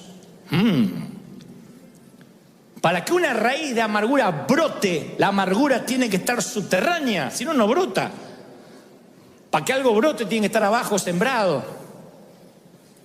Y si dice que la amargura brota, es porque la amargura está debajo. En algún momento la semilla del rencor cayó en esa tierra. Si no, ¿cómo va a brotar rabanitos o tomates? ¿Cómo va a brotar brócoli si nunca sembraste brócoli? Y dice, no sea que les brote una semilla, una raíz de amargura y los estorbe. Imagínate que te pierdes la gracia de Dios porque tú no das gracia. Me hiela la sangre pensar que porque yo no puedo perdonar, Dios tampoco me perdone a mí. Y el Señor, por si a alguien le queda duda, dice, sí, con la misma vara que medís, serás medido. Con la misma vara. Es bíblico. Los que piden justicia para el otro y misericordia para sí. No, si pides justicia para el otro, tú no quieres justicia para ti. No te agradará que Dios te opere y te mire con justicia. Tú no quieres justicia. Yo no quiero justicia. Jamás le diría al Señor, haz justicia conmigo, porque desaparezco. Yo necesito misericordia. Y Dios dice, ok, dala. Lo que siembras cosecha, da gracia, recibes gracia. Y dice el escritor de los hebreos, te va a estorbar y van a ser muchos contaminados. Sí, el resentimiento contra tu ex cónyuge va a empañar tus relaciones, se va a extender a tus hijos y lo peor, como esto asfixia todo lo que toca, va a arruinar tu relación con Dios. ¿Qué vale? ¿Qué amargura vale la relación con Dios? Que sientas un cielo de bronce, que Dios no te oiga, porque tú no puedes perdonar. E insisto, no subestimo tu dolor. Yo te entiendo. Ahí cada uno de acá tiene una historia triste para contar. Cada uno podría hacernos llorar si le diéramos un micrófono y 10, 15 minutos para que nos cuente la peor versión, la noche más oscura de su alma. Todos podemos hacer llorar al resto, porque no hay acá nadie que haya nacido y ha sido criado en un lecho de rosas. Así que insisto, no subestimo tu dolor. Lo que digo, no merece la pena que tú te pierdas la gracia de Dios por ese rencor. Acuérdense que todos tenemos cierta dosis de energía para cada día. Y esa energía bien administrada, llegas con mucha energía a la cama, al final del día, cansado, exhausto, pero hiciste un montón de cosas. Si estás con resentimiento, yo te aseguro, te levantas a las 7, a las 6, 11 de la mañana, no te da mal cuerpo. A las 11 de la mañana se te parte la cabeza, lo que sueñas es, te arrastras todo el día hasta llegar a la cama. Si lo ves semanalmente, el lunes empiezas con energía, el martes ya no tienes más y no sabes ni cómo llegaste el viernes. ¿Qué te drena esa energía? Los problemas. Problemas tenemos todos. No eres ni el primero ni el último que puede tener un problema matrimonial, problema con los hijos, problema con falta de dinero. Bienvenido a la vida real. El tema es la actitud que tomes ante los problemas. No significa que los ignores, significa de que no se te hagan raíces de amargura. Enójate y deja ir el enojo antes que se ponga el sol. Porque hay un momento que tú tienes la amargura y hay otro momento que la amargura te tiene a ti. Ya no es algo que tienes, es algo que te tiene a ti. Y ese es un costo emocional que tú no puedes pagar. Tú tienes cierto presupuesto emocional que se te asignó, no lo dilapides. Se te da un presupuesto y no está en tu presupuesto ofenderte. Porque es un gasto que te deja en rojo. No gastes en ofenderte. Porque te roba lo mejor que tiene. No está en tu presupuesto emocional el poder ofenderte. Y tú dices, bueno, ¿y cómo hago para extirpar esto? Bueno, yo te voy a dar la solución, por lo menos lo que el Señor me decía ayer cuando me mostraba que los iba a traer y que tenía que darles este mensaje. Número 1, quiero que pienses, porque yo lo he hecho muchas veces, ¿por qué guardamos resentimiento? Los médicos creen que el resentimiento le da a las personas un sentido de superioridad sobre aquellos a quienes odian. Porque seguir pensando en el error que el otro te hizo te hace sentir un poco superior. Como decía el Señor de aquel que oraba y se golpeaba el pecho y decía, Señor, qué bueno que no soy como estos. Te da un espíritu de superioridad. Ridícula, mentirosa, pero es un espíritu de superioridad. Es una manera insana de ubicarse un poco más alto en la jerarquía de la cadena alimenticia humana. Bueno, sí, está bien, me hizo eso malo, pero yo soy bueno. Yo soy bueno, no le guardo rencor. Y no sale de la boca. El resentimiento te ubica en el asiento del juez y te da un martillo. Y produce un placer neurótico y un orgullo espiritual. Te cuento lo que me hizo. Siéntate, te voy a contar desde el principio. Cuando te cuente lo vas a querer matar igual que yo. O sea, lo pones en papel de acusado y tú te pones en papel de víctima. El muchacho o muchacha de la película. Entonces yo siempre invito a pensar, a ver, ¿por qué le tienes resentimiento? Y generalmente las personas con estima dañada son las más propensas a resentirse, porque entonces equilibran su baja estima odiando a alguien. Se ponen en papel de bueno, para que haya un Spider-Man tiene que haber un, ¿cómo se llama el otro? Un duende verde. Para que haya un Batman tiene que haber un Joker. Entonces necesitamos un némesis. Necesitamos un enemigo en alguna parte para decir, bueno, yo soy mejor. Yo soy más bueno. Si no pasamos a ser nosotros los villanos, Dios nos libre. Siempre estamos buscando a alguien que sea más odioso que nosotros. Entonces nos ubica en una postura, en una jerarquía superior. Así que yo siempre le invito a las personas con resentimiento, vamos a pensar. Y luego le digo, escríbelo, porque a veces lo he hecho. Uno de los mejores dones que Dios nos ha dado es el talento de operar una lapicera sobre el papel. Entonces yo le digo, a ver, escribe lo que te hizo. Usted dice, no, es que yo sé lo que me hizo, no necesito escribirlo. Pero yo le digo, escríbelo, porque es increíble cuando uno lo escribe, como cuando uno quiere poner esos sentimientos ante la vista, uno se sorprende, no sabe qué poner. Cuando uno los tiene que escribir. Hay familias que están peleadas por años y ya no se acuerdan por qué. Porque los antagonistas, los que se pelearon, están muertos. Resulta que la abuela Ana, la abuela materna, se peleó con los de la otra esquina y las dos familias se odian como los Montesco y los Capuleto de la obra de Shakespeare y no saben por qué. No, es que una vez la abuela le fue a pedir un poco de aceite y el condenado no le prestó y hasta los nietos se odian por un poco de aceite. A veces familias enteras están disasociadas completamente por problemas que viajan, navegan en los canales subterráneos de la sangre, impartidos, y no sabemos por qué. Cuando uno le dice a esos hijos, anótalo en un papel, les parece una ridiculez cuando exterioriza los sentimientos y se da cuenta que no vale en absoluto la energía emocional que están gastando. Cuando uno los escribe son sentimientos vagos, amorfos, que dices, bueno, a ver, es que, porque hay cosas graves, un abuso, una violación, una infidelidad, pero después hay lo que yo llamo sensaciones. Yo decía en el servicio anterior que en esta iglesia los líderes, los pastores, a la hora de aconsejar siempre decimos, no me hables de sensaciones. Yo estoy harto, me crié en una iglesia donde todo era sensaciones. Pedían una entrevista pastoral, es que siento que no me aman. Siento que cuando entro dejan de hablar lo que están hablando, así que siento como que hablan de mí. Entonces uno le dice, bueno, a ver, ¿tienes pruebas?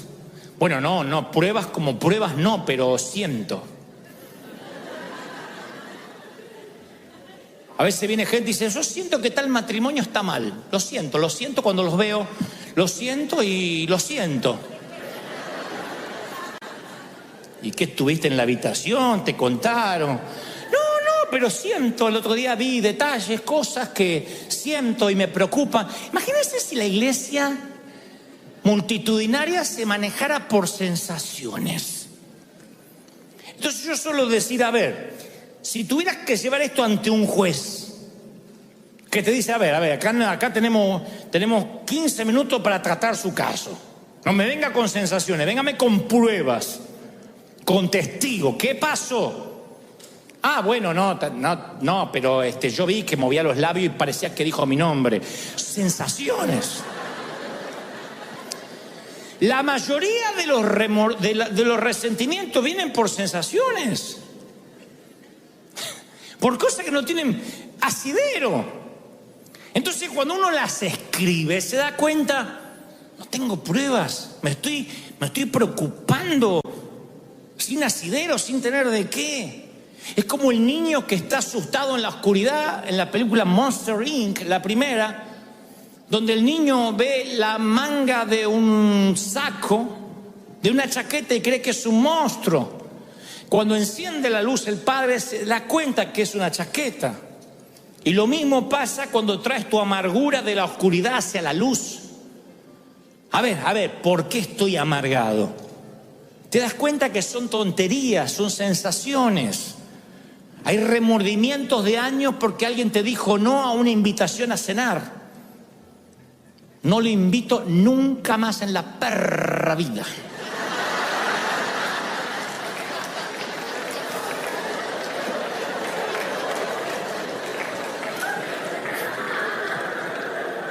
En la perra vida, no a la perra, no, a la perra en la perra vida. No le invito más. ¡Se acabó! Me cerré. Y cuando yo me cierro. Y por ahí el otro no tenía ganas de ir a comer. Y se arman unos problemas, unos resentimientos. Ni les cuento cuando en nuestra iglesia un muchacho se ponía de novio con una muchacha y no llegaban al casamiento.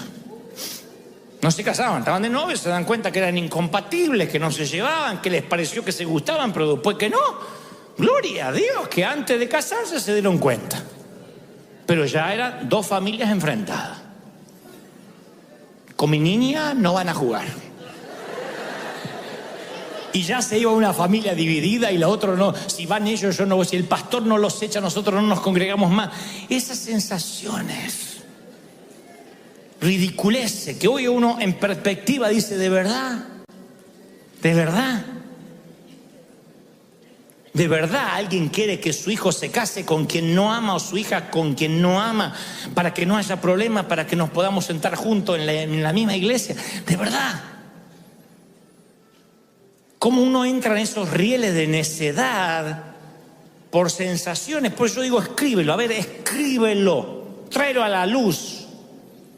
¿Por qué detestas? ¿Qué te dijo? Hay personas que detesta a hombre de Dios porque vio un videíto de YouTube. No, yo vi el video y lo conoces personalmente, te tomaste un café, pesaste su corazón, su espíritu. ¿Quién resiste el análisis de un video si una cámara te siguiera las 24 horas y editaran video de lo que dices?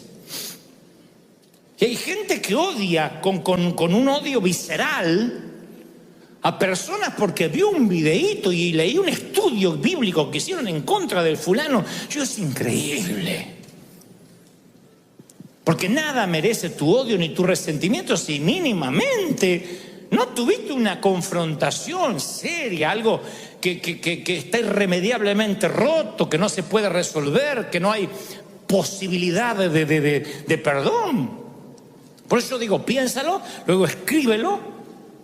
El tercer consejo, no tengo base bíblica para esto, pero es terapéutico, resulta, porque yo creo que no hay solución psicológica a los problemas espirituales. Pero eso siempre digo, cuando un día estás muy enojado por algo, nada mejor para las emociones fuerte, para quitar el filo del enojo reciente, nada mejor que una válvula de escape como el caminar. ¿Ustedes dirán caminar? Sí. Salir de tu entorno. Cuando estás viendo que hay resentimiento, que se está gestando, sal a caminar. Si tienes cuentas con recursos, vete a pasear más lejos. Si tienes un automóvil, sube al auto y vete a dar vueltas sin sentido. Ustedes dirán, ¿de dónde sacaste eso? Abraham está metido en la tienda diciendo, no puedo tener hijo, estoy mal, estoy deprimido. Y Dios le dice, sal de la tienda, fuera. ¿Por qué Dios no le habla dentro de la tienda? Sal de la tienda y cuenta las estrellas y las puedes contar. Bueno, así, cabezón, serán tus hijos.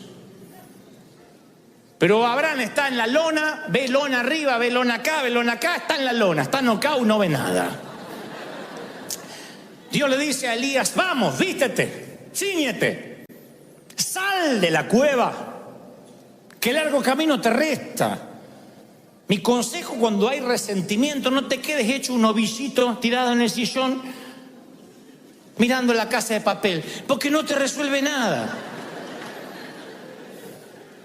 No resuelve eso las cosas. Cuando ves que hay un sentimiento que está creciendo, tienes que salir, despejar la mente. Háblame, Señor. Cantar, mirar los árboles, no sé, parece una bobería, pero es algo que el Señor le pedía a sus profetas. Muévete, sal, quiero hablar contigo. Corre, transpira esas emociones. Que vaya saliendo el rencor así mientras caminas. Después de 20 minutos quemas grasa, después de media hora quemas rencor.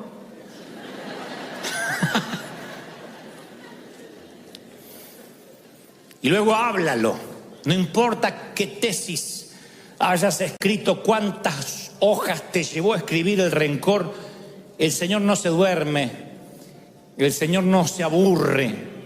Ve y háblalo con el Señor. Si estás furioso, si tienes remordimiento, cualquier emoción, tráele a Dios. De igual modo, es imposible escondérselas ante Él. ¿De dónde sacamos esa tontería que hay que higienizarse antes de presentarse ante el Señor? ¿De dónde sacamos la bobería que no me puedo presentar al Señor sin antes pedirle perdón? Ve y dile, así soy. Soy el hijo pródigo y vengo y huelo a marrano, huelo a puerco. Si vienes del chiquero, ¿a qué vas a oler? ¿A perfume francés? Señor, aquí estoy, oliendo a puerco. Recuerden que el abrazo que el padre le da al hijo pródigo se lo da cuando todavía huele a puerco, después lo manda a bañar. No dijo, primero te bañas, no te acercas a Tana. No le dijo eso, le dio un abrazo con olor a puerco y después lo mandó a bañar. El Señor te va a limpiar, pero te va a dar un abrazo como estés. Entonces ve ante Él y dile, Señor, aquí estoy oliendo a chiquero, a estiércol de resentimiento. ¿Me ayudas o me ayudas? Porque soy tu hijo y tú me dijiste que vas a ser fiel y me vas a ayudar. ¿Lo crees? 2 misioneros atravesaban las junglas de Birmania. Un nativo, misionero nativo y uno que era novato. Y de pronto se meten en un lago hasta el cuello, un lago muy sucio. Y cuando salen del otro lado, uno de ellos, el novato, estaba repleto de sanguijuelas. Esos gusanos que se pegan y se meten en la piel. Tenía todo el torso, los brazos, las piernas, y se las empezó a arrancar. Y le dice el misionero, no. Si usted se las arranca repentinamente, parte del gusano, del insecto va a quedar allí y se le va a infectar. Y si, ¿qué puedo hacer? Desesperado, imagínense, lleno de sanguijuela. Dice, usted tiene que ir rápido a la aldea conmigo y meterse en un baño de bálsamo, en un baño de aceite. Y allí las sanguijuelas rápido quitan sus garfios y usted va a quedar libre. El resentimiento es una sanguijuela que se mete en tu corazón y no puedes tironear. Tiene garfios en tu vida. Por eso necesitas sumergirte en el bálsamo de la gracia de Dios. Decirle, Señor, mira, estoy lleno de sanguijuelas. Te tiras así, le Señor, me ayuda para ser libre, para ser sano. Y cuando la gracia, cuando el aceite te perdona, entonces tú puedes perdonar. Pero si nunca te dejas perdonar, tú vas a operar bajo la ley estricta del libro mayor. Vas a ser un contador, un contable. Me hizo aquel, me ofendió. La está apoyando a esa loca. Y vas anotando. Por último yo digo, déjalo ir. Acuérdate de olvidar. Diga conmigo, me acuerdo de olvidar. Entonces, sea un olvidadizo generoso, minucioso. No seamos una rata guardadora, acumuladora. Uno se vuelve literalmente, quiero que la frase se nos pegue, porque a mí me duele cuando me dicen, no seas una rata acumuladora. La rata suele poner cosas en sus madrigueras y acumulan. Y uno tiene que aprender a desechar. A no guardar, a tener una amnesia selectiva, a decir, me voy a acordar de olvidarme. Una amnesia selectiva. A ver esto, al trash, a la basura. A ver esto, como cuando limpiamos el escritorio de la computadora, como cuando limpiamos el celular, cuando sacamos las cookies de sitios donde navegamos que nos ocupan espacio y nos quitan gigas de memoria. Decir, a ver esto, lo que me hicieron en 1982, ya está. El partido que Argentina le ganó a México ya está. Yo sé que es una amargura difícil de las sanguijuelas muy arraigada, pero ya está. Hay que dejarlo ir. No podemos estar sumando lo que nos pasó, más lo del 94, más lo del 2002, más lo del 2003. Hay que tener una amnesia selectiva y decir, yo es un presupuesto que no estoy dispuesto a pagar. Porque si estás enojado con alguien, lo cargas en tu espalda. Si te enojas conmigo, me llevas en la espalda toda la semana. Y si a la vez te enojas con tu suegra, vamos los dos. No me hagas eso. Es tu suegra, no la mía. No me pongas en tu espalda con ella. Viaja liviano y disfrutarás del viaje, porque aparte es la única manera de viajar que tenemos. Se supone que esta es la marca registrada de los hijos de Dios, que pagamos bien por mal, que bendecimos a los que nos maldicen. Se supone que esa es la manera, no hay otra. Miren, yo les voy a regalar esta historia. Antes de culminar, se la regalé en el primer servicio también a los que estuvieron temprano.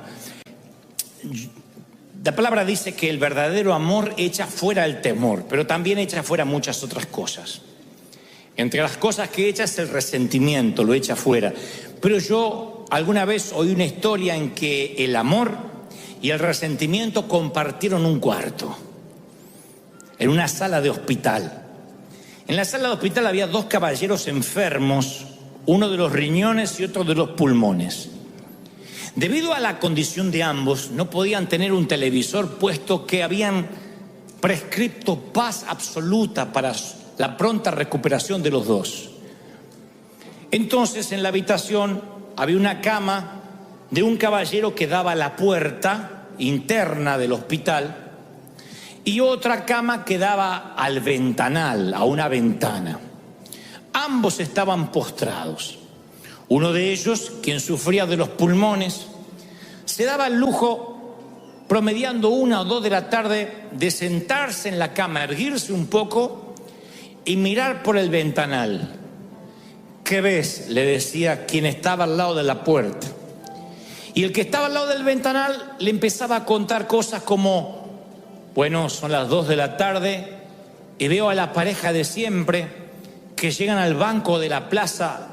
No me digas que esto da a una plaza. Oh, sí, una plaza maravillosa donde hay una banca que se presta para los enamorados y enfrente un lago con cisnes.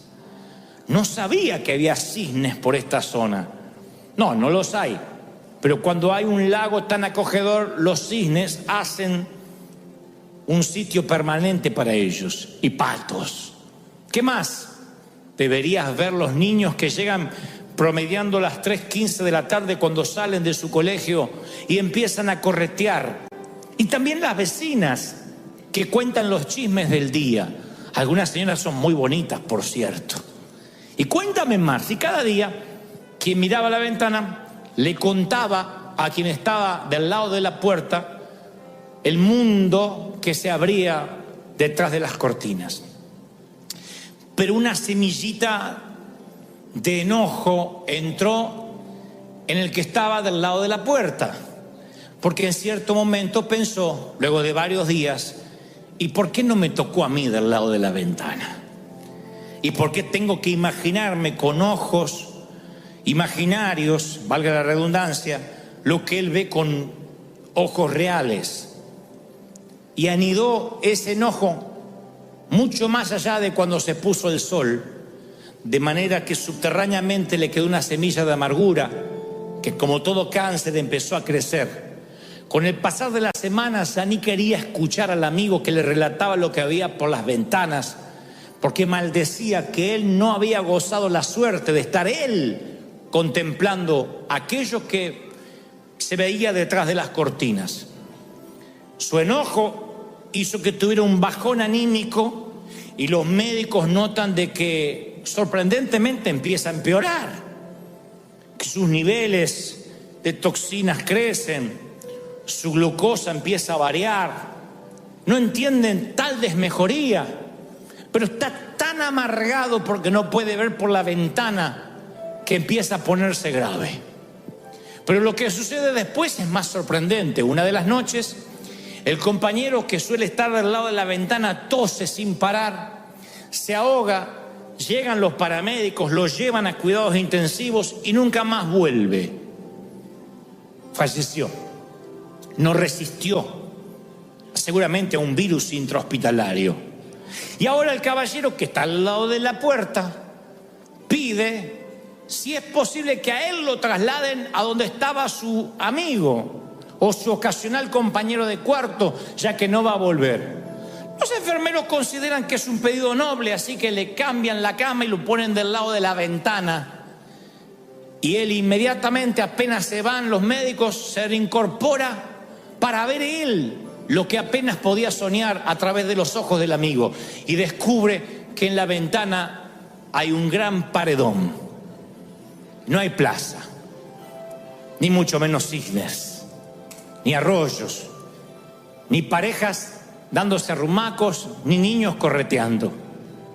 Lo que en realidad le contaba el amigo era una ficción para alegrarle un poco su estadía al compañero. Lo que estaba haciendo era un favor para él, y él lo apagó con su rencor y con su resentimiento. Nunca olvido la historia, porque nos enseña que lo mejor de esta vida suele ser gratis y no hay razón para estar resentido. Las mejores cosas todavía no te las han cobrado: el respirar, el vivir, el contemplar.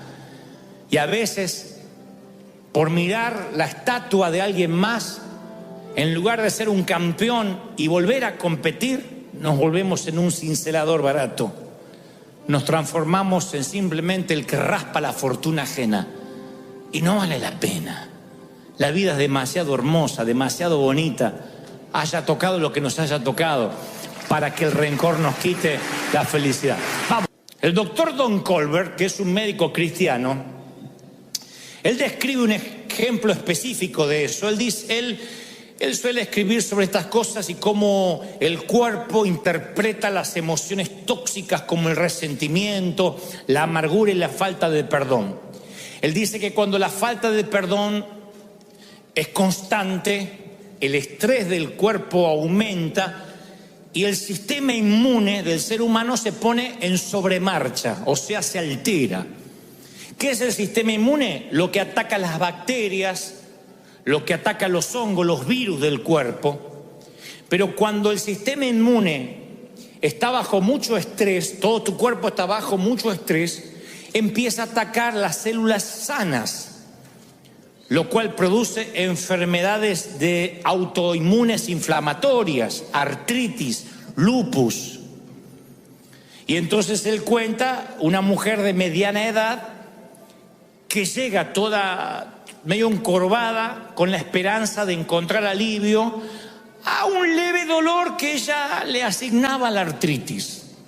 Y Colbert le dice: mire, le voy a prescribir un antiinflamatorio y luego la voy a enviar a hacer un análisis de sangre a ver si es algo más grave. Efectivamente era más grave, tenía artritis reumatoidea, o sea, una artritis que empieza a avanzar sin piedad y termina por deformarle todo el cuerpo. Obviamente la remitieron a un reumatólogo para un tratamiento, pero el médico no se quedó ahí. Dice: es raro que una mujer tan joven sufra de esto, ni siquiera hay antecedentes en su código genético. Así que la envía a llamar de vuelta y le dice qué le preocupa, si había alguna situación estresante, además de lo que le estaba aconteciendo en sus huesos. Y ella dice: mire, yo no termino de salir de un divorcio muy doloroso. Don Colbert lo relata así, dice: cuando mencionó el nombre del ex marido, el semblante tierno cambió dramáticamente, fue Hulk. Su rostro se retorció en un gruñido y con profunda voz baja, casi susurrante, le dijo: odio a mi marido, a mi ex, y le deseo la muerte. Le decía el doctor: no desee eso a nadie. Oh, sí, pero no quiero que tenga la fortuna de morir de un infarto o de un accidente, o que pierda la conciencia con un derrame cerebral.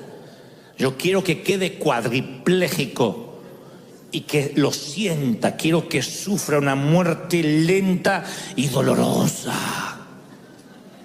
por lo que me ha hecho sufrir. Y luego le contó una historia que tampoco vamos a subestimar.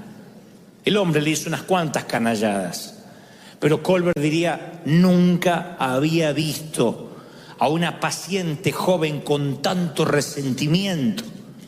Y tenía muchas razones para estar amargada, pero las razones no generan amargura ni generan enfermedad.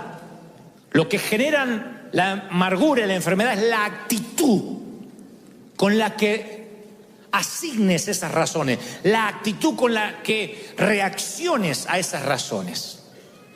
La actitud, la manera en que tú te paras ante lo que te hicieron, te termina enfermando. Es como tomarte el veneno y esperar que se muera el otro.